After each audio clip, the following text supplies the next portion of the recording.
हर हर महादेव। आप सभी को महाशिवरात्रि की ढेरों शुभकामनाएं। दोस्तों, आज के इस वीडियो में आप सभी जानेंगे कि महाशिवरात्रि का पूजन हम अपने घर पर कैसे सबसे सरल विधि से कर सकते हैं। तो देखिए, अब आने वाली 15 फरवरी 2026 दिन रविवार को महाशिवरात्रि का व्रत और पूजन किया जाएगा। और महाशिवरात्रि के दिन वैसे तो सुबह और शाम दोनों समय भगवान शिव शंकर का पूजन किया जाता है, क्योंकि शिवरात्रि है तो रात्रि के समय चारों पहर में इसमें पूजा की जाती है। लेकिन आप 4 पहर की पूजा अगर आप नहीं कर पाए तो शाम को भी आप एक बार पूजन कर सकते हैं। यह पूजा आप चाहे तो सुबह भी कर सकते हैं या फिर शाम के समय भी कर सकते हैं। तो जब भी आप पूजा करेंगे तो सबसे पहले नहा धोकर उसके बाद ही हम पूजन करेंगे। पूजा के लिए हम एक चौकी लगा लेंगे। चौकी के ऊपर हम सफ़ेद या पीले रंग का वस्त्र बिछाएंगे। इसके बाद थोड़े से फूलों का आसन देकर भगवान शिव शंकर, माता पार्वती और गणेश जी का फोटो लगाकर या फिर आपके पास उनकी मूर्ति है तो उन्हें विराजमान कर दें, क्योंकि पार्वती माता और गणेश जी का पूजन भी भगवान शिव शंकर के साथ ही किया जाता है। इसके बाद किसी भी पात्र में हम शिवलिंग को विराजमान करेंगे। पहले हम बेलपत्र रखेंगे और इसके ऊपर ही हम शिवलिंग को विराजमान करेंगे। और ध्यान रहे, जब भी आप शिवलिंग को विराजमान करें तो शिवलिंग की जो जलहरी है वह उत्तर दिशा की तरफ होनी चाहिए। इस बात का आपको विशेष ध्यान रखना है। तो उत्तर दिशा की तरफ जलहरी कर हम शिवलिंग को विराजमान कर देंगे और इसके बाद देसी घी का दीपक जलाएंगे। हाथ जोड़कर भगवान शिव शंकर तथा माता पार्वती के सामने प्रार्थना करेंगे कि हे भगवान, आज मैं आपके निमित्त यह व्रत रख रही हूँ, पूजन करने जा रही हूँ। आप मेरे इस पूजा को स्वीकार कीजिए और कोई गलती रह जाए तो मुझे क्षमा कीजिएगा और मेरी मनोवांछित इच्छा को पूर्ण कीजिए। ऐसा संकल्प करने के बाद में हम पूजा शुरू करते हैं। तो सबसे पहले जल के छींटे लगाकर भाव रूप से माता पार्वती, भगवान शिव और गणेश जी के फोटो को स्नान करा देंगे, क्योंकि फोटो पर जल के छींटे ही लगाए जाते हैं। जो शिवलिंग है इनका हम अभिषेक करेंगे।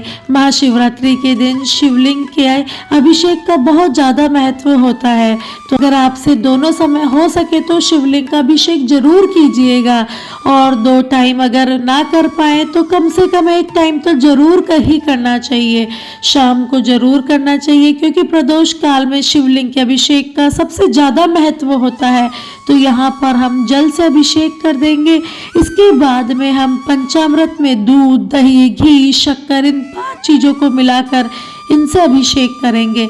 तो पंचामृत ना हो तो आप कच्चे दूध से भी अभिषेक कर सकते हैं। और देखिए, पंचामृत और कच्चा दूध हमेशा स्टील के बर्तन में ही लिया जाता है। स्टील का या फिर आप चांदी का बर्तन भी ले सकते हैं। और जल के लिए आप तांबे के बर्तन का प्रयोग कीजिएगा। तो हमने पहले जल से अभिषेक करते हैं, फिर हम पंचामृत से अभिषेक करेंगे। इसके बाद फिर हम जल से दोबारा अभिषेक कराना है और फिर 3 बार भगवान शिव शंकर का अभिषेक किया जाता है इसी तरह से।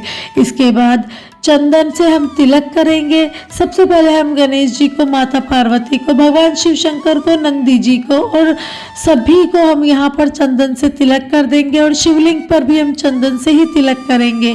इसके बाद गणेश जी और माता पार्वती को हम रोली से तिलक करेंगे। सभी को तिलक करने के बाद अब हम यहाँ पर अक्षत यानी कि चावल समर्पित करेंगे। अब हम सभी को जनेऊ समर्पित कर देंगे और भगवान शिव शंकर, गणेश जी को भी हम जनेऊ समर्पित करेंगे। जनेऊ है तो आप समर्पित कर दीजिए, नहीं है तो आपका अलावा भी समर्पित कर सकते हैं। अब देखिए, महाशिवरात्रि के दिन भगवान शिव शंकर और माता पार्वती का विवाह संपन्न हुआ था। इसलिए महाशिवरात्रि के दिन आप माता पार्वती को लाल रंग की चुनरी जरूर समर्पित कीजिएगा। आप लाल रंग की चुनरी या लाल साड़ी समर्पित कर सकते हैं। इसके बाद में भगवान गणेश जी और नंदी पार्वती जी को हम दुर्वा घास समर्पित करेंगे। शिव शंकर भगवान को हम बेलपत्र समर्पित करेंगे। और शिव पूजा में बेलपत्र का बहुत ज़्यादा खास महत्व होता है, तो आप बेलपत्र जरूर समर्पित कीजिएगा। ध्यान रहे कि जो बेलपत्र है वह कहीं से भी खंडित नहीं होना चाहिए। बेलपत्र के तीनों पत्तों पर हम चंदन लगाकर फिर भोलेनाथ को समर्पित करेंगे।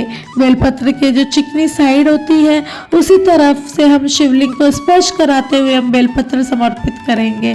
तो आप चाहे तो 25, 9, 11, 51, 108 या 101 जितने भी आपकी श्रद्धा हो उस सामर्थ्य के अनुसार आप यहाँ पर बेलपत्र चढ़ा सकते हैं।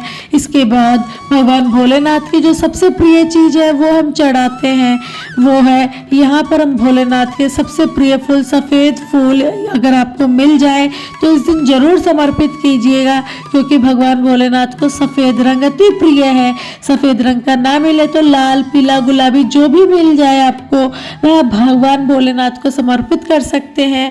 फिर हम भगवान भोलेनाथ की ओर जो भी प्रिय चीज़ें हैं वह भी चढ़ाएंगे, जैसे कि भांग, धतूरा, मदार, शमी पत्र, बेर और जो भी आपको मिल जाए इस दिन भगवान भोलेनाथ को जरूर समर्पित कीजिएगा। उन्हें बहुत ही ज़्यादा प्रिय है, तो हम इन सभी को हम शिवलिंग पर समर्पित करते हैं।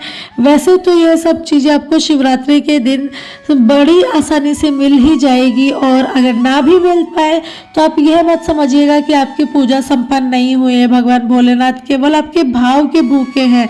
जो भी आपको सामग्री मिले उतनी सामग्री से आप अपनी पूजा को संपन्न कर सकते हैं। इसके साथ ही देखिए, महाशिवरात्रि के दिन माता गौरा और भगवान भोलेनाथ का विवाह संपन्न हुआ था, इसलिए पार्वती मैया को चुनरी उड़ानी चाहिए और हम श्रृंगार का सामान जरूर समर्पित करना चाहिए। अब ज़्यादा ना भी हो पाए तो 2, 5, 7 आपको सामग्री जो भी मिल जाए सुहाग से रिलेटेड तो वो जरूर चढ़ाइएगा। अगर ज़्यादा ना हो पाए तो आप केवल एक बिंदी का पत्ता भी चढ़ा सकते हैं, लेकिन श्रृंगार का सामान आप जरूर चढ़ाइएगा। फिर हम भोग लगाएंगे। तो देखिए, महाशिवरात्रि के दिन मुख्य रूप से बेर का भोग लगाया जाता है, तो बेर मिल जाए तो बेर जरूर चढ़ाइएगा। अगर बेर नहीं मिले तो आप कोई भी फल इत्यादि चढ़ा सकते हैं। यदि कोई भी सफ़ेद रंग की मिठाई आप चढ़ा सकते हैं, तो इसके साथ ही हम यहाँ पर दक्षिणा भी चढ़ाएंगे। तो यथासंभव जितना भी आपका सामर्थ्य है उस हिसाब से दक्षिणा जरूर चढ़ाएं। और फिर हम यहाँ पर धूप दीप दिखाएंगे। और देखिए, इस समय पर आप यहाँ पर बैठकर कोई भी पाठ इत्यादि कर सकते हैं। तो देखिए, सबसे पहले हम एक जल का लोटा लेंगे और अपने सीधे हाथों में एक थोड़े से अक्षत लेंगे, फूल लेंगे, और फिर हम महाशिवरात्रि की व्रत कथा का श्रवण करेंगे।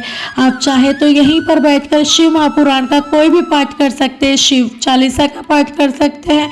तो कथा सुनने के बाद या शिव चालीसा पाठ सुनने के बाद हम फिर हाथों में जो हमने फूल और अक्षत लिए थे वो हम शिवलिंग पर चढ़ा देंगे। तो इस तरीके से हमारी जो कथा है वह पूर्ण हो जाएगी। और इसके बाद हम आरती करेंगे। तो जो दीपक हमने जलाया था उसी से हम आरती करेंगे। बहुत ही प्रेम पूर्वक सबसे पहले भगवान श्री गणेश जी की आरती करेंगे और फिर हम भोलेनाथ और माता पार्वती की आरती करेंगे। आरती करने के बाद में हमें दोनों हाथों को जोड़कर पूजा में रही कमियों की क्षमा याचना करेंगे और अपनी मनोकामना को पूर्ण करने के लिए भगवान से प्रार्थना करेंगे। और फिर अपने हाथों में थोड़ा सा जल लेकर 3 बार चौकी के ऊपर से फिराकर अपने दोनों हाथों को जोड़ लेंगे। इस तरीके से जो हमारी पूजा है शिवरात्रि की वह संपन्न हो जाएगी। इस तरीके से जो पूजा में करनी है वह भी पूजा पूर्ण हो जाएगी। तो देखिए, पूजा करने के बाद क्या करना चाहिए। तो देखिए, जल का लोटा जो हमने यहाँ पर रखा था उसे हमें सूर्य देवता को अर्घ्य दे देना चाहिए। अगर आप शाम के समय में पूजा कर रहे हैं तो चंद्र देवता को अर्घ्य दे दें। जो कि पूजा की चौकी है ये पूरी रात यहीं पर लगी रहेगी।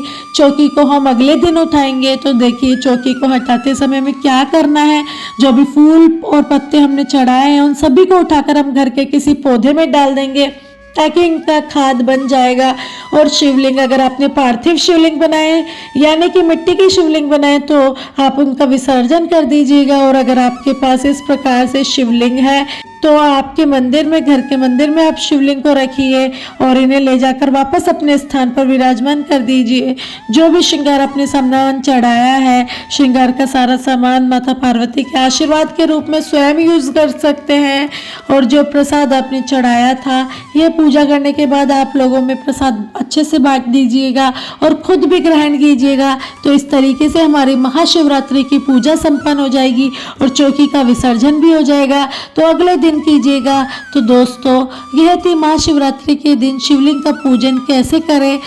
यह बहुत ही महत्वपूर्ण होता है कि आप किसी भी पूजा को अगर अच्छे से कर रहे हैं तो फल तभी मिलता है। मंदिर में पूजा किस प्रकार की जाती है ये आप आगे आने वाले वीडियो में जानेंगे।